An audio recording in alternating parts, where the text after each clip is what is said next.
Hello and welcome to episode 13, the lucky 13 of the Can-Ass podcast. Happy New Year. This is the very first episode of 2022, as obviously, since it just started just like a yesterday. Day ago, so. Oh, man. Anyway. It's pretty crazy. Like, right now, we would be talking about the juniors and how Canada's chances are, but, you know, I understand why they stopped it, but I'm so sad, man. Yeah. Like, that's such a storied tradition in this country. I was just going to say, yeah, just a big tradition, especially in Canada, for having the World Juniors, like, in between, like, Boxing Day. And yeah, it's like your New Year's Day matchup, Canada-US typically, would have been Canada-Finland. And then, like, the final on the 5th, I think is what it was going to be or something. I don't remember necessarily that much, but we had such a good team, man. Yes, oh, we did. man. Yes, Connor we did. Bedard with this 4-goal game, and then he goes his first game back in the juniors at the WHL. He scores 4 goals in a Regina win. Like, that kid is insane, man. He's going to be so good. Also, Owen Power getting a hat-trick. Yeah. First Canadian defenseman. First Canadian defender, yeah. That was incredible, man. Crazy. I couldn't believe that he didn't make the team last year. Like, he's a good defenseman. I feel so bad for him that he's in Buffalo. Anyways, so there's not as much as usual because, like, soccer's on a hiatus right now. The NHL just got back, so we'll talk a bit about them. But we'll talk mostly about the NBA, NFL today, and a little bit of tennis and soccer. But the typical sports. Like 4, yeah. Yeah, I'm excited for, like, the summer when, like, the rugby starts because Canada's got a pretty good rugby sevens team too. Like, it'll be fun to be able to watch and I could a lot see, more like, sports. Summer X Games too for Canadians in there too. Yeah, exactly, right? Well, the Winter Olympics are coming up. Do you think it's going to get canceled or postponed? I think with how it's going right now, I think it's inevitable. Probably. I wouldn't be surprised if it gets postponed until next year. I genuinely wouldn't. Especially with everything that's going on in China right now and, like, political front, as well as, like, the global COVID front. So weird. It's nuts. Like, for, like, political wise, like, why they chose to go to China. Yeah, right? I mean, back when they decided it wasn't, like, as bad, but now it's gotten a lot worse. But we're a sports podcast, not a political podcast. Yeah, so we'll just keep going. So we'll start with soccer really quick. So a little bit of news about soccer. At the end of the year, the Canadian press chooses their top male athlete, female athlete, and the top sports, the top team. I believe the top. So if I'm not mistaken, it was Alphonso Davies winning the top male athlete. Mm-hmm. Obviously soccer related. And the top team was a Canadian women's soccer team. Do you remember who won the women one? I'm blanking right now. I do not know, but look it up if you wouldn't mind. But so I'll start on those two, and then once you have the top women, let me know. But so obviously, Alphonso Davies was instrumental in the men's team, on the soccer team. Could have easily, like, Damian Warner won the Lou Marsh. So that's a little bit different. Lou Marsh is different from the Associated Press's top Canadian. Okay, I got the female. Who is it? Leilani Fernandez. Leilani Fernandez. Yeah, I remember. I thought I remembered her. And that's a good pick. It was a good pick. Yeah. There were so many people to choose from this year, man. Like, genuinely, I'm talking Lou Marsh could not have been any less of, like, a 10-person final list. You know what I mean? It was probably so difficult to pick just one top Canadian athlete this year.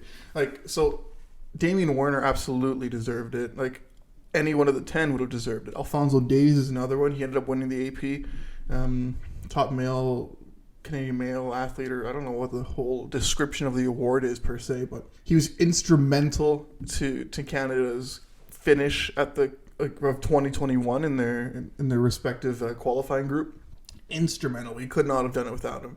I mean, he didn't play one game and he ended up winning, but it was El Salvador at home, right? And at that point, like, Buchanan, David, they all stepped up. But that goal he scored against Panama. Oh my God! If we don't win that game, it's a completely different story of where we are right now. That's redundant, obvious to say. Like, morale and, like, their, like, emotions would be, like, opposite completely from if we lost against Panama. Completely. Yeah. Like, us and Panama would have been, like, they would have been first, we would have been fourth. That's just the easy mathematical way of putting it. That's just how it is. Yeah. Right? It's, that was huge. And then he's just such an instrumental part in, like, bringing up that team with him. I think he's got times where he tries to do too much because he's that damn good. He is so good, dude. But I think at points he just tries to do a little bit too much. And that's just a little bit of his downfall. But he's also only 20, 21. So it's like, it makes sense. He'll learn like not to do that all the time. 100%. Just, like, rely on his teammates. Oh, absolutely. And then he'll just become a better player. This team is so young; they're only getting better. But we're going to talk about them more in the midweek episode. And then so the woman, Leilani Fernandez, what a beautiful Cinderella run, man! What a great run that was in the U.S. Open. Run, yeah. That was incredible. So sad that she ended up losing that one, but and she had to face like basically the top players. Yeah. In her run to the finals. So back when we were talking about it originally, I remember it very distinctively. I remember it exactly. It was yesterday. Us in the podcast episode talking about that.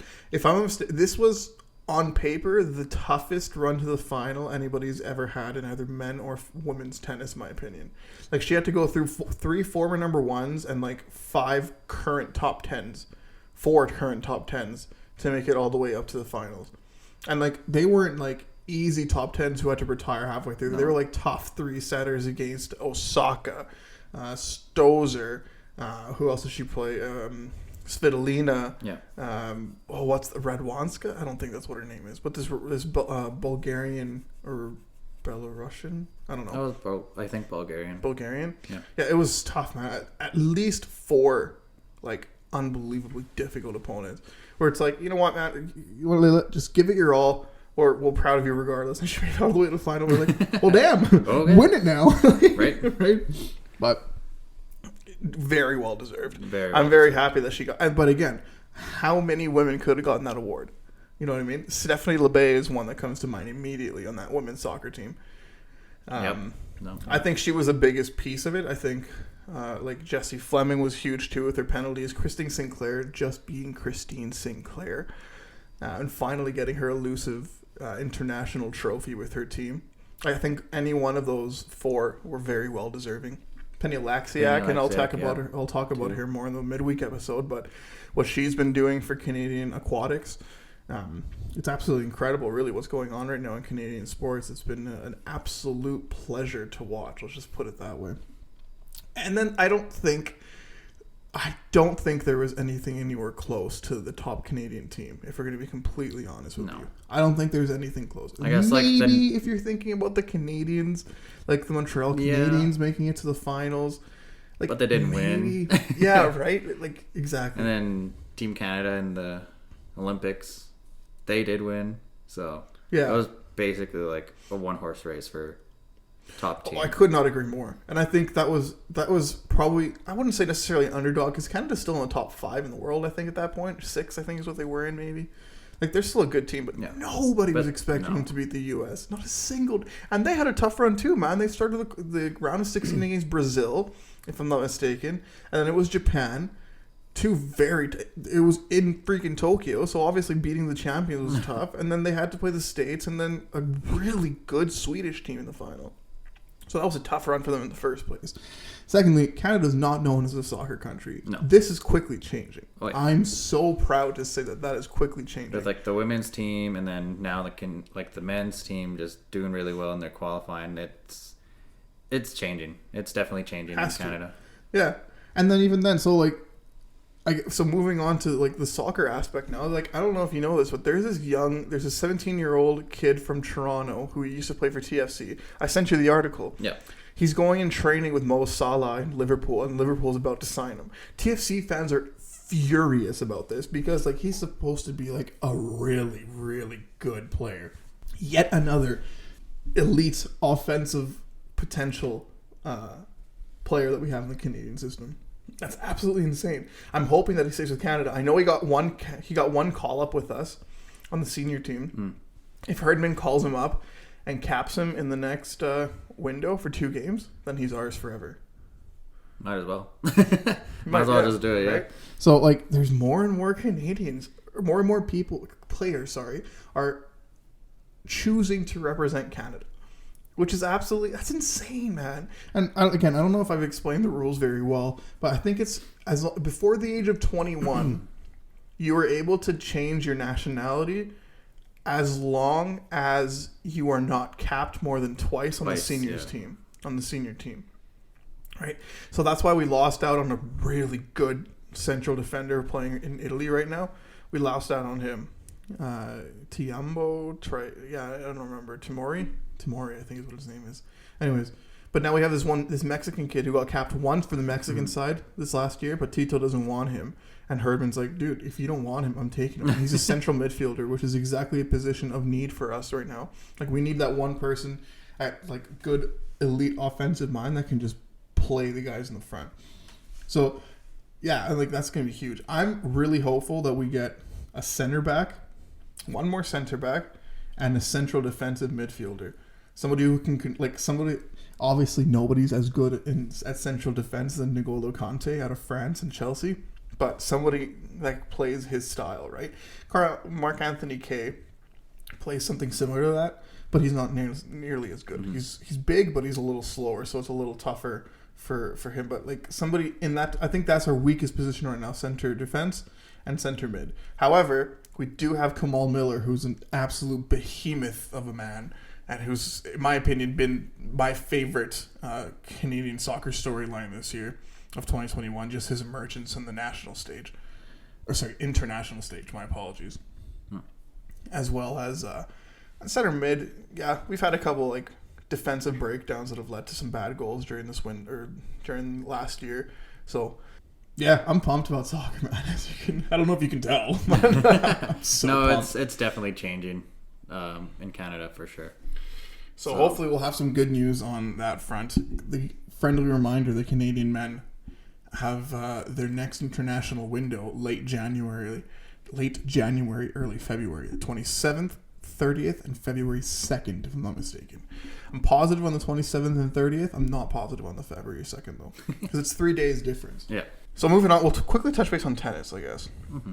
Because like my dad was just here and he wouldn't stop talking about there's this ATP Cup going on right now, and truthfully, the Canadian men tennis players are known for being unbelievably talented and have so much potential, but just completely pooping the bed.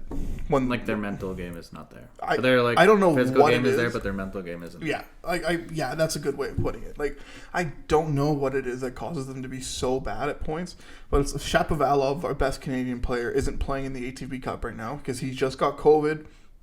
So he was like recovering from it, I guess, and he didn't feel he was ready to play, and so he didn't play the singles match against the States. We got we got crushed, and then Felix Auger-Aliassime plays against Taylor Fritz. Taylor Fritz is a good tennis player, don't get me wrong, but Felix Auger-Aliassime is a top 10 player in the world.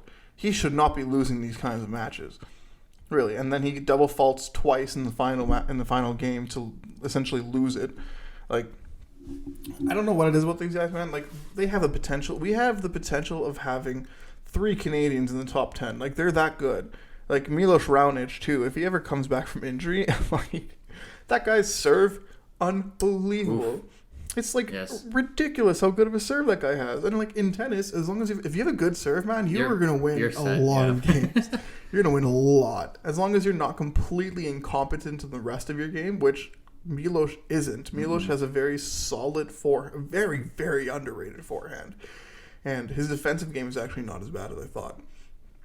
But his injuries, he's always injured. And that's the story of Canadian tennis. Always injured and not performing to the level that we're supposed to. Bianca Andreescu, Leilani Fernandez are both injured at the moment. Milos Raonic, injured. Vasek Pospisil for a while, injured.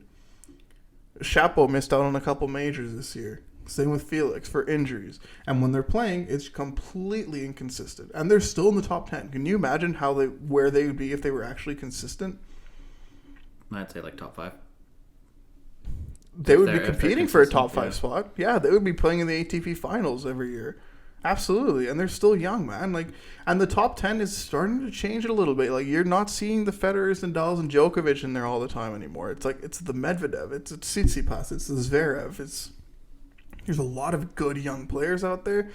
These boys need to start cementing themselves up there. And I don't know what it is, man. Like, I don't understand how somebody can be injured that often. Like, for Bianca's purpose, like, how is it that she's always injured? They need to hire something like. Is she not like rehabbing it properly? Maybe? I have no idea. Like, you would need to hire a competent team around you, like a kinesiologist for sure, physio for sure. Heck, even like a psychiatrist or psychologist too, just a sports psychologist on that team, because maybe some of it's like resulting in like mental reasons. Like I don't know. All I know is that Canadian tennis has an ability and an opportunity to really, really keep on growing and be one of the top countries in the world at the moment. But they're completely missing their opportunities right now for physical and mental reasons. It's all of them. Like, yeah, that's frustrating. But anyways. What can you do? You were joking, hire Torts to be their coach. Yeah. Like, kick their butts, just get it into gear. Yeah, no kidding, man. I don't know what it is, but it's like it's so difficult right now to watch them play tennis. Truthfully, it's so tough. But, not as bad as one team, but we'll get to that later on. We'll get to them later. Yeah. All right, let's go to basketball really quick. We won't touch base too much on it because, truthfully, the Canadian team in the NBA has not played that much over the last little bit because of COVID. They've had a few games canceled. They're 15-17, good for 11th in the NBA's Eastern Conference. Honestly, they have the same amount of losses as a 7th place team. So, like, if they just win out, they'll be in 7th, really. Do I think it's going to happen? No.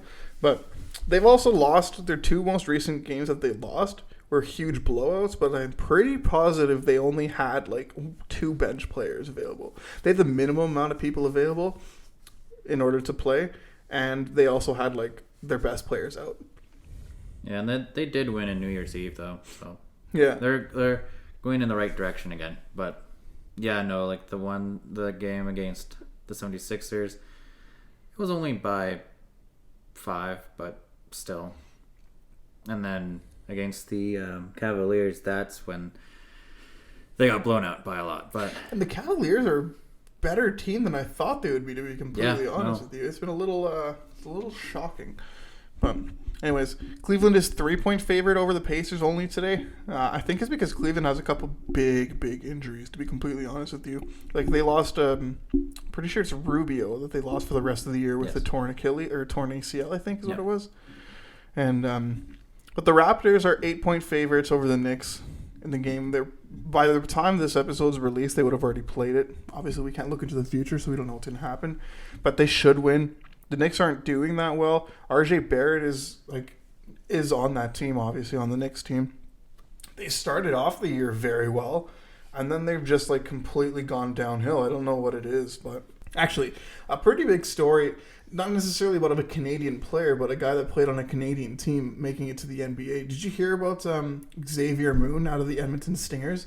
Yes, he got signed to a 10-day contract with the Clippers. Yeah, I did hear that. Right? That is pretty sweet. It's pretty nice to see, like, a local guy. Yeah, exactly, right? NBA, even for just 10 days. Yeah, he didn't play a second against the Raptors the other day. I don't see him sticking in the NBA right now. I think, like, continuing to play in the Canadian League and developing his skill down there. I guess just the experience and like practicing with like a major team will like, I guess, help him when he comes back. Yeah, well, exactly, because like, so the NBA does have this developmental league, the G League. Yep. That's like their version of the AHL. I'd put like the Canadian League something like an ECHL, like, you know what I mean? I guess that's not even that bad. It's not, but like, you don't go straight from the ECHL to the NHL ever, right? So like the Canadian League, you'd never really like. I think the Canadian League, you can continue to develop it and get it better, 100%. I think like there's room for improvement there. There's room for improvement everywhere. Let's be honest, but there's room for improvement in the Canadian League for sure. But hopefully, I'm hoping that eventually the level of the Canadian League gets high enough that like people can go straight from the Canadian League to the NBA. That'd be nice to see. But I'm pumped for the Stinger season this year, man. Like, I'm definitely going to be going and watching a few of those games next year. You know where they play? Yeah, in the Expo Center in Northlands. Oh, interesting. Cool. Yeah, they have this. I never knew that. They had a team store and everything, and I saw the court. It's pretty cool, man. It's a pretty sweet atmosphere, and it's usually like not like super packed because it's like a less than known league at the moment, you know. Yeah. And it was like, yeah, the Knicks aren't doing too well, man. They lost against the OKC Thunder, and RJ Barrett was the leading scorer for the Knicks. He more than doubled the next closest person. Like, it was an absolute train wreck for them. And OKC, his Canadian counterpart,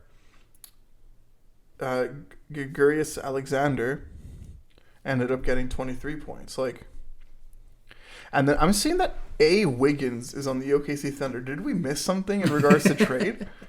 Like, let's look this up. This is messed up right now. Oh, Aaron Wiggins. Oh, okay. That's. Could you imagine? I'm like, how the heck would a random trade just happened and we didn't even know it? Right? Oh no. Anyways, thank you for confusing us to NBA and TSN. But yeah, he plays the same position as Andrew Wiggins, to be complete. So that's messed up. But yeah, so the two Canadians led their teams that game. Gilgeous Alexander. OKC was a really good team when they had Chris Paul, right? Like, I think that was like their biggest loss was Chris Paul, because like the veteran leadership, and Chris Paul adds a lot more than people give him credit for. On the Suns are a heck of a team right now, and yeah, it's because of Booker and all that kind of stuff. But Chris Paul, veteran leadership is so underrated in every league. Every single league, veteran leadership. Sport, yeah. Every sport, every league. It's so underrated. But Chris Paul's a heck of a player, don't get me wrong. But just the leadership and the experience that he brings to that team, and that single-handedly elevates the team. That's something that, like, going into the NHL, that's something that we really need. Yeah, but the more... first off, Duncan Keith has been playing really well the last few games. I've noticed him. Like, I don't know if you're going to agree with that or not, but his game that he played, not last game, but the game prior against the Devils, by far his best game. Like, by far his best game. Against the Devils, yeah, no. And then last game, he still makes mistakes. He's, 38 now? Like, he's going to make mistakes, man. He's not, young and spry, But, anyways, we'll talk more about that in hockey. Yeah. But I like him, and I still think I don't think he is a bad move for the Oilers at all. I think he was actually more of an asset than a liability. Significantly more. And he's more vocal in the dressing room now, apparently, too. Which is huge. As long as he's that, then yeah, should be fine. So let's move on to the NFL really quick. So if we're going to be completely honest, not many Canadian players are going to be making it to the playoffs.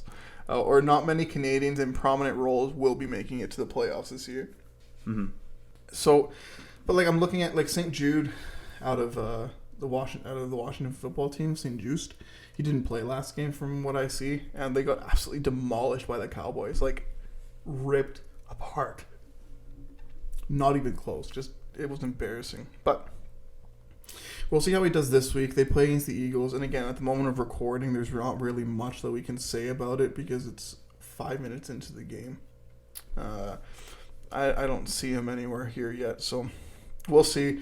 I mean, maybe he did play last game, but he wasn't in the stat sheet at all. No tackle, no blocked pass, no, but he's a top cornerback for them, if I'm not mistaken. But we'll see how they keep on doing. We have another player playing for the Patriots, N'Keal Harry. We'll see how he does. I think he has the best chance of making it. But truthfully, I don't actually know if he's a prominent receiver with them anymore. I think he might have moved down to the fourth or fifth receiver. He was playing games because they were all injured. And then Claypool likely isn't making the playoffs. I think the Pittsburgh Steelers need to win out from the rest of their schedule in order to make it to the playoffs. And they're playing against the Browns. So on Monday, if they beat the Browns, then they're definitely going to need that. But they also need help from other teams because the Bengals need to lose, who they're currently playing against the Chiefs. So that could happen for them. And then the Ravens need to lose. And they're playing against the Rams. And if I'm not mistaken, they're playing without Lamar Jackson. Yeah. Anyways, yeah, they're playing without Jackson. Yeah. Although Huntley, in my opinion, has to be the best backup quarterback in the league right now. That man's playing unreal. I saw him playing against my Packers a couple weeks ago. Man, he's a good player. He's a very good player. Oh my God.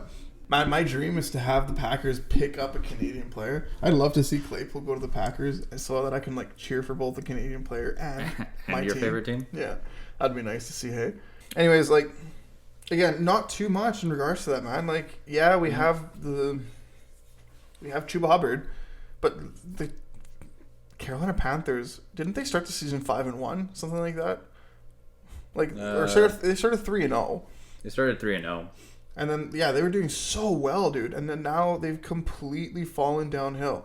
They've lost 5 in a row, so they were 5-5 at one point. And, I mean, yeah, the NFC South, it's all Tampa Bay anyways. And if I'm not mistaken, Tampa Bay had a Canadian on their team, but I don't think he's on there anymore. Yeah, anyways. We'll see how it goes, man. Like, there's not much Canadian superstars out there. Actually, I will digress though. There are 2 Canadians playing for the Chargers defensively, and one is like their starting defensive tackle, and they're in a decent chance of making the playoffs this year. If we're going to be completely honest, like he might actually make it in the last wild card spot available. Covington is what I think his name is. Yeah, Covington. He's a defensive tackle for them. The other Canadian is a cornerback or a defensive back, and he didn't play last game. Or at least he didn't have anything on the stat sheet for them at all. But yeah, Covington had 10 tackles. I mean, not bad. He didn't register a sack last game. I think it's the most important. I think pressuring the quarterback as a defensive tackle is the most important thing. Whether it's a sack or whether it's a hit or whether it's like just getting really close just getting in there. Yeah, I think that's the most important thing. But we'll see. There's some Canadian content coming out of college that I'm hoping will get drafted decently, but this isn't the best year for Canadian NFL or football players, I guess. American football players. Real football. This is an exceptional year for Canadian real football players. But American football, not really. We're going to move on to the NHL now, I think. And there is a lot to talk about. And as everybody knows now, okay, Celso and I are very big Oilers fans. So we're going to start off with the Oilers. Just because, like, I think it's time that we'll rip on them a little bit. We're going to be completely honest. I've been ripping on them for listen, a while. I've been ripping on them for a bit. But I've always said, like, listen, stay the course. Like, Tippett can get him out of this. Like, Holland has done some great moves over the offseason. Like, they're not perfect, but he also wasn't left a very good spot. Like, I still think the team that Holland assembled this year is significantly better than what they're showing on the ice. There's actual depth on this team.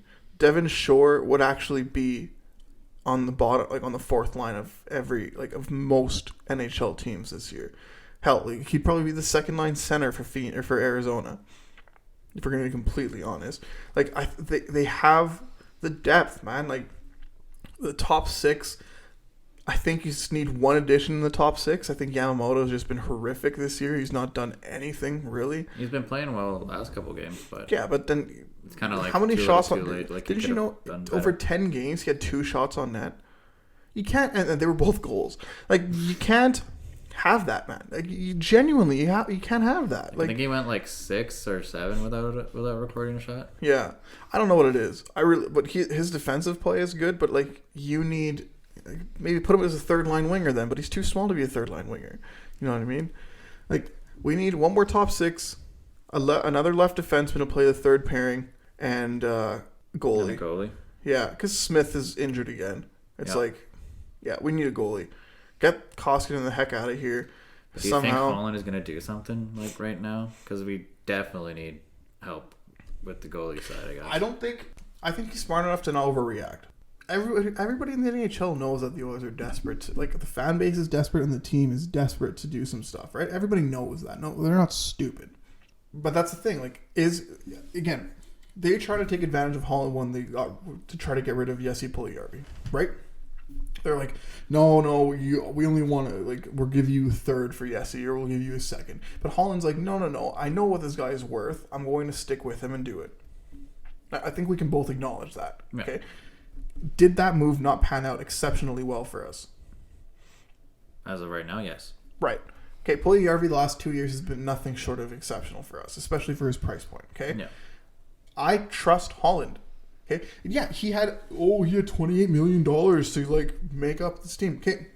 Did he those actually? 20, yeah, he had, well, in the offseason he had $28 million. Oh, okay, yeah. But in those $28 million, I'm pretty sure you had to fill 13 roster spots. Like 12 to 13 roster spots, was it not? Or like some depth pieces. But definitely, so yeah, he had to fill He had to upgrade a lot of places. And honestly, he And you upgraded. had to re-sign Nuge too. He had to re-sign Nuge. The Darnell Nurse contract scares me a bit because it's a lot of money. But that's But next year, though. Darnell Nurse is a number one defenseman in the NHL. Like, yeah. I'm sorry, he is. I used to not think so, but now the more I'm looking at this team Like a top without two him and with defenseman. him, yeah, he is a top pairing defenseman. He just needs another top pairing with him. Bouchard can move up to that, I think. But my biggest issue right now is Tippett and the way he's coaching this team. On the line changes He's that he does, personally like, on a jeez. 9-game losing streak. The Oilers have lost 9 straight with Tippett behind the bench. And the losing isn't as, like, if they were playing well, then I'd be like, okay, you know what? Yeah, it sucks that we're losing all these games, but at least they're, like, putting in the effort. No. The 2 games that Gulletson and, what's his other place, Playfair have been behind the bench, night and day effort level. Night and day. Completely different. Like, we beat Seattle. Yeah, it's a lowly Seattle team, but we were without 6 key players on that team. And I think we had like We only I think it dressed wasn't 11 that game. forwards Yeah, that game. it was like Yeah. 3 lines for forwards and like 2 pairs or so, or 3 3 pairs. pairing. Yeah. We had 60. Yeah. But, like, But forwards they we were like 4A Shell D, but we had 6D, Yeah. right? It's like, it's so genuinely, I've been an advocate for Tippett from day one. I thought, you know what, we got to give him a chance to right the ship. But 9-game losing streak with him at the helm, and the fact that they're not even doesn't even look like they're trying anymore. For me, it shows that he lost the room. And I think Tippett goes if Maurice is available. Maurice is an upgrade to Tippett behind the bench. No question. definitely. Yeah. No question right now. Like, I don't know what it is, man. Like Sam Marukov only played 2 minutes the other game. Why? One mistake? Like, how the heck are you Oh expecting yeah, it was him like to do 1 or 2 better? mistakes, but still like He at least made like a single mistake. It led to a goal, okay, but like he did the same stupid thing with Bear in the playoffs last year, and then he played 5 defensemen the whole game, and they were dead tired by the end of the first overtime or whatever it was, and then Bear comes on and they score the goal, and now he's like shoos Bear away. It's like Tippett is not a good coach for young players, and this team has a lot of young players that are about to come up. You know what I mean? Like, and the way this team is made up, they have to have young players come up because there's way too much cap everywhere. And look, I'm happy with paying McDavid, Draisaitl, and Nurse their big money contracts. I think that's what we need. But I see Barry getting traded for a shutdown right D, like a better choice than CC. I don't think CC necessarily has been terrible, but he's been good. I do think that we can still upgrade there. Oh yeah. I think CC's contract makes him untradeable, but it's only $3.5 million. So like, hopefully the cap goes up eventually. Like I don't think CC's the problem on the right side. He's doing fine. I don't It's think so just- either. I think Barry is It's just honestly. Bear. Yeah. I think Because we have Bouchard. yeah. Basically, Bouchard is like a very cheap Barry, but like he's super young and he's gonna get better and better. Yeah, I agree. Look, of the Holland moves this year, the only one that I'd question was getting rid of Bear. I think I would have taken Bear over Barry every day of the week. However, if we didn't get rid of Bear, we would have gotten Fogle, and Fogle's a significant upgrade to anybody we had in our bottom 6 last year. Oh, that's true. Let's not even That's question definitely that. true. Yeah. Right? Everybody's ripping on Holland for doing terrible with his cap. Okay, he brought in Fogle. Was he an upgrade? Yes or no? Yeah, we Yeah. all agreed to that. Is Duncan Keith an upgrade to Caleb Jones? Yes. A little bit, yeah.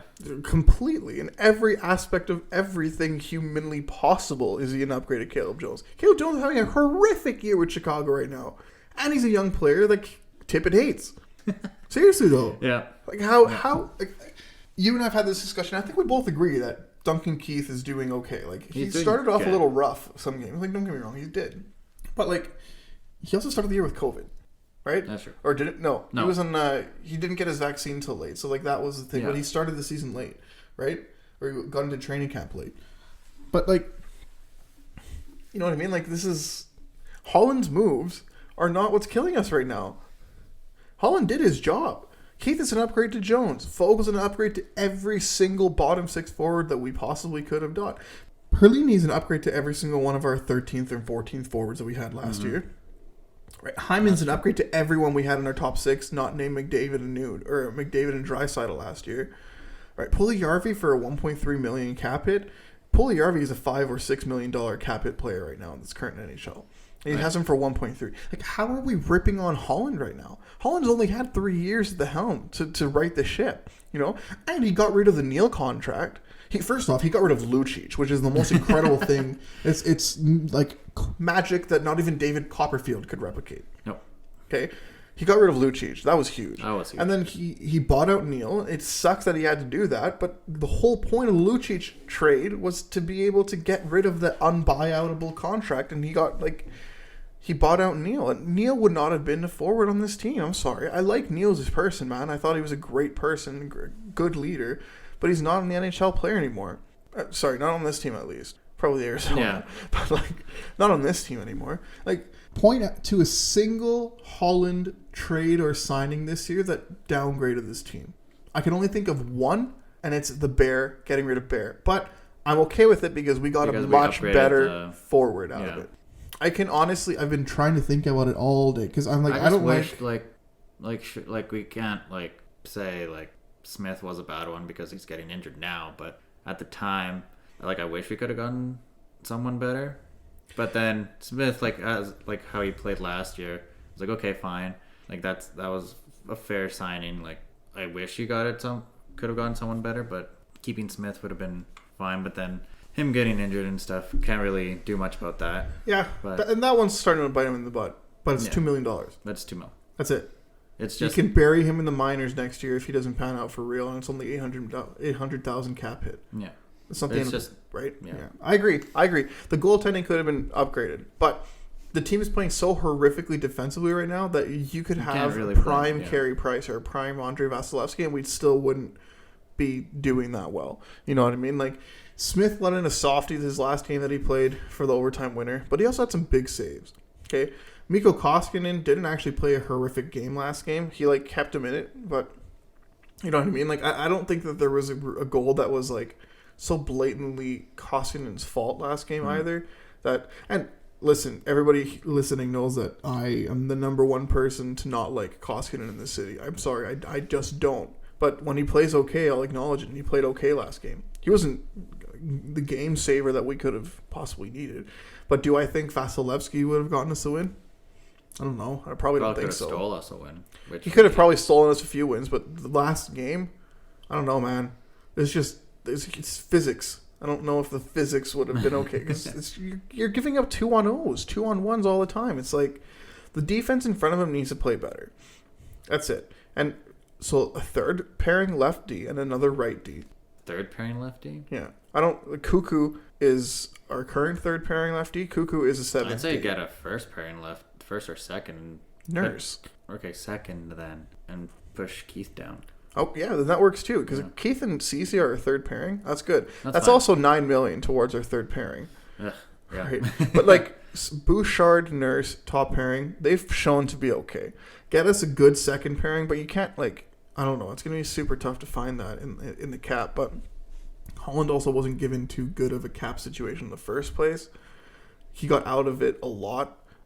The Keith contract will get off the books not next year, but the year after. Unless if he retires this year, then that's a huge cap savings that we get to, right? But that's also a big hole in both the leadership front and the playing front, right?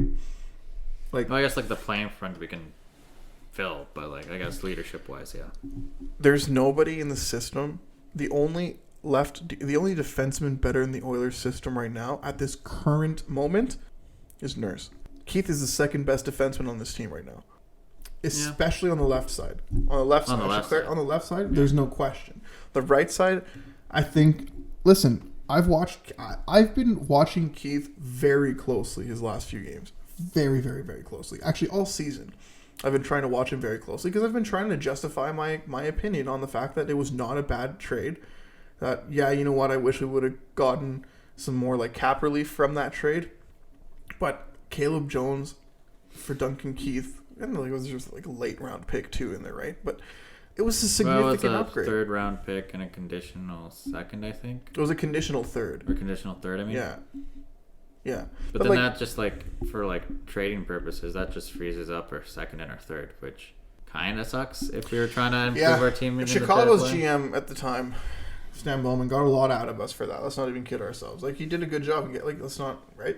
But everybody's from like Edmonton Oilers fans have the worst fan base in the league right now. Seriously, like I'm honestly No, I agree. we're almost as bad as Toronto and Vancouver and like the Bruins. God, I hate the Bruins fans too.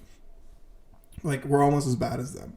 Like, but the Edmonton Oilers fans have been a disgrace of a fan base this year.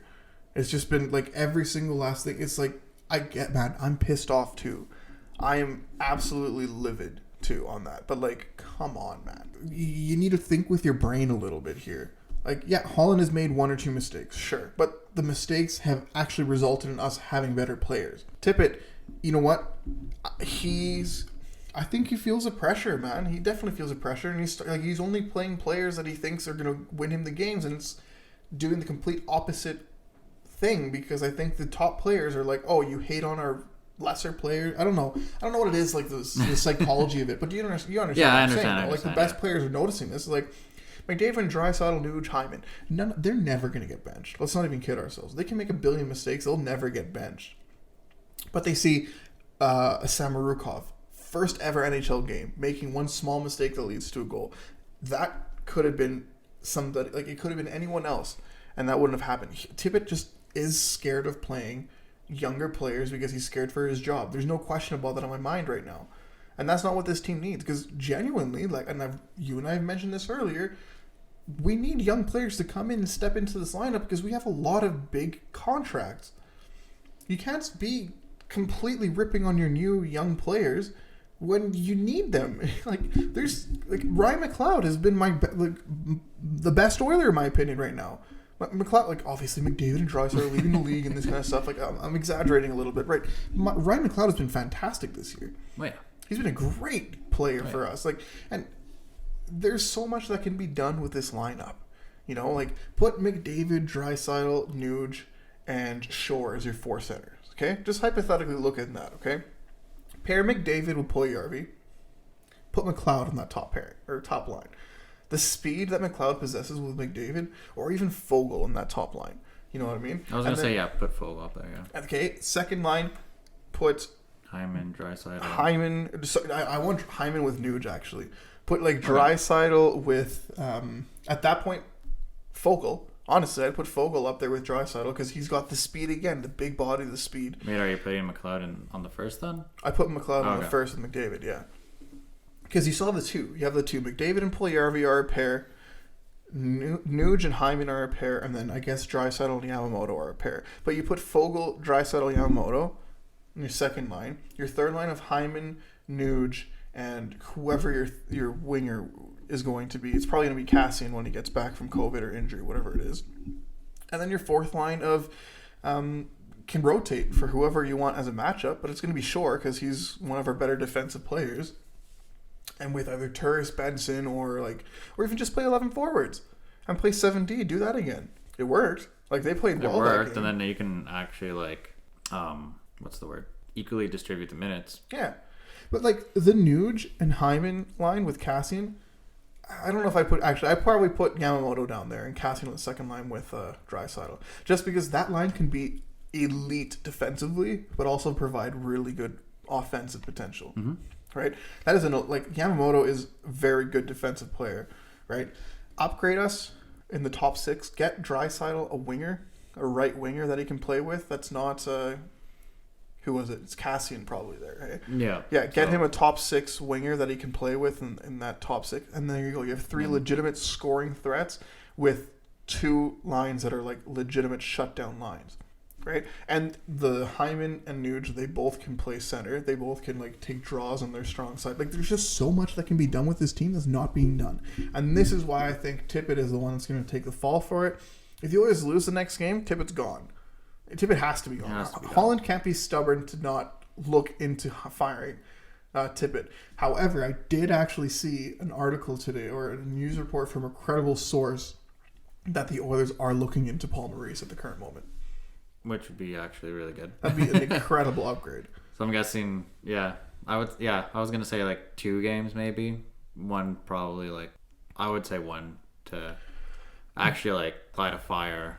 So this is the thing though, after these next 2 games, we play 1 game in like 20 some days because every game's gotten canceled because of the COVID restrictions here, and they don't want to play in front of empty stands. So I see it would make sense after these 2 games if they lose them both or even lose just one of them or have just bad showings, whatever it is. I can see Tippett being fired, Maurice coming in, and then the Oilers essentially having a new mini training camp to like, rebuild this team and go from there. I just think Holland needs to not be stubborn in the whole coach aspect. Yeah, this team's had a lot of coaches, and I love coaching stability. I've said that numerous times this year. I'm like, no, we need to stay the course with these guys. But truthfully, Tippett's lost the room, and that's on the players. That's a lot of it can be attributed to the players. There's no question. But that also being said, like, are you going to get rid of McDavid and or Draisaitl because they don't like the coach anymore? Not really. No, not really. Right? And especially when Paul Maurice is like a very, very good option. I don't know. I think the only way we fire Holland is the only way we fire Tippett is if we know for sure that we're getting Maurice. Yeah. Also, people are calling to fire Nicholson. Everybody knows that Bob Nicholson has nothing to do with the hockey operations anymore, right? Like, this is how stupid Oilers fans are. Oh, fire Nicholson. Somebody's probably calling him to fire Gretzky. Hey, dumbass. Gretzky isn't on the Oilers anymore in any capacity. They just want everybody fired. I hate this fan base right now. Actually despise them. Anyways, the Vancouver Canucks winning streak came to an end the other day against the against the Kings. So it's up, Bruce. There it is.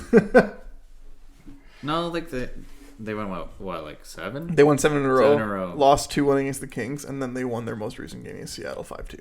Okay, so yeah, no, they're still doing a heck of a good job. Yeah, and really they're performing better than they probably should. They had like, I'm not going to take anything away from them, but I do think they played a few lesser teams, I guess. But that also being said, the Oilers played against the Oilers started their losing streak against the Seattle Kraken. Yeah, right.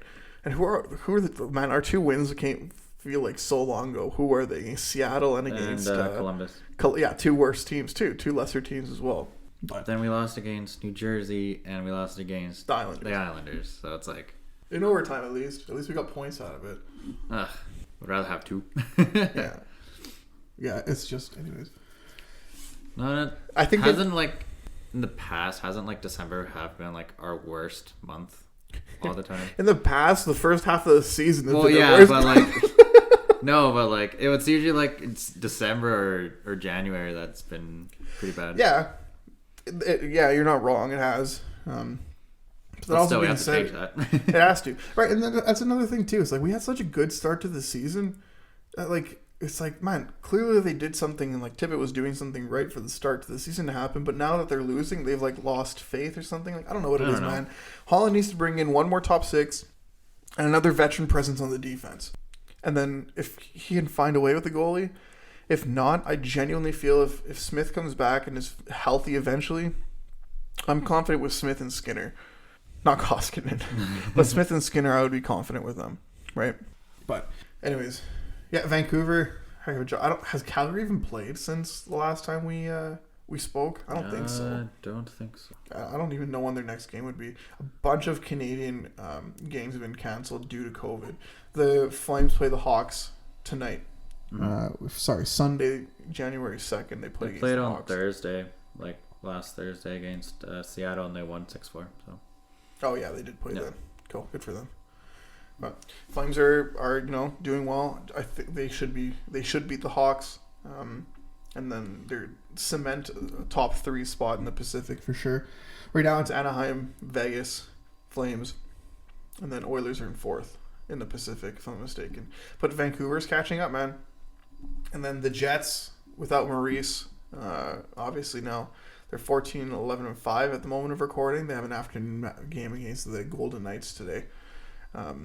So we'll see how they do. I'm hoping the Jets win for both the Canadian aspect, but also the whole Vegas in the Pacific Division aspect. I'd like for them to not be ahead of the Oilers. Yeah, I mean they're ahead of us for sure, but the Oilers at the current moment are in 4th, and they have games on hand on everybody below them except for San Jose, but they're 3 points ahead of San Jose, so they should keep it going.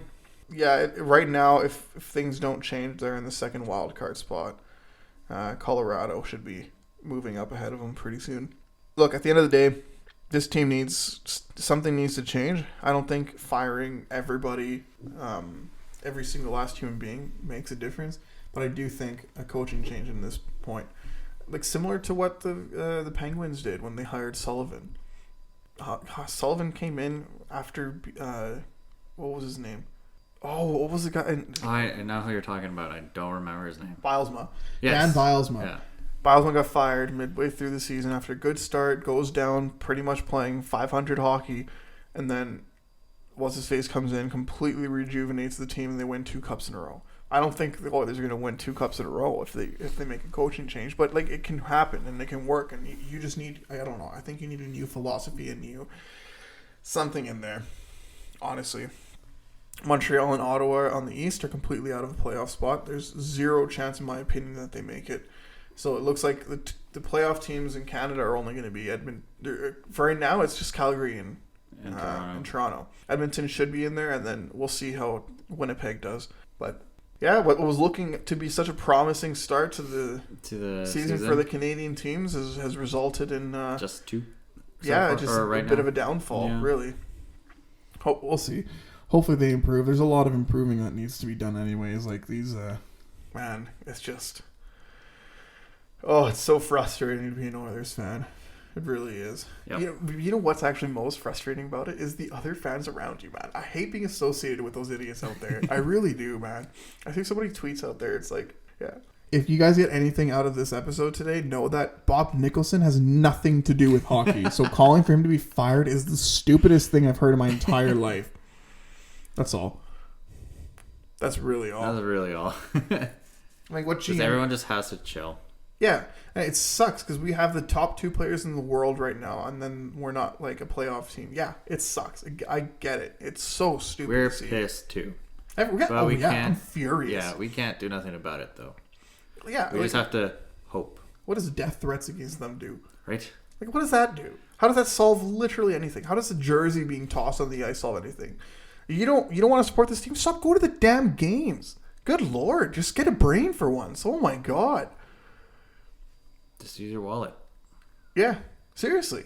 You don't want to stop supporting them until something happens, and just stop going to the games. Throwing an ice on there, it's like, oh, you guys just threw away $150 on our much. Thanks, man. Or if it's like a non-embroidered jersey, up towards of $400 if it has like a name on it. Sometimes, like, just stop buying merch if you don't want to support them. Stop buying merch. Stop going to games. Yeah, death threats, ice or jerseys on the ice, tweeting how Bob Nicholson needs to be fired. Guaranteed somebody's looking at trying to fire Kevin Lowe now too. Even though he has nothing. Craig McTavish. Oh, everybody fired Craig McTavish. Good for you, man. He works for Sportsnet. He does not work for the Oilers in any capacity. Like, also, can we acknowledge how awesome Craig McTavish is to watch on TV?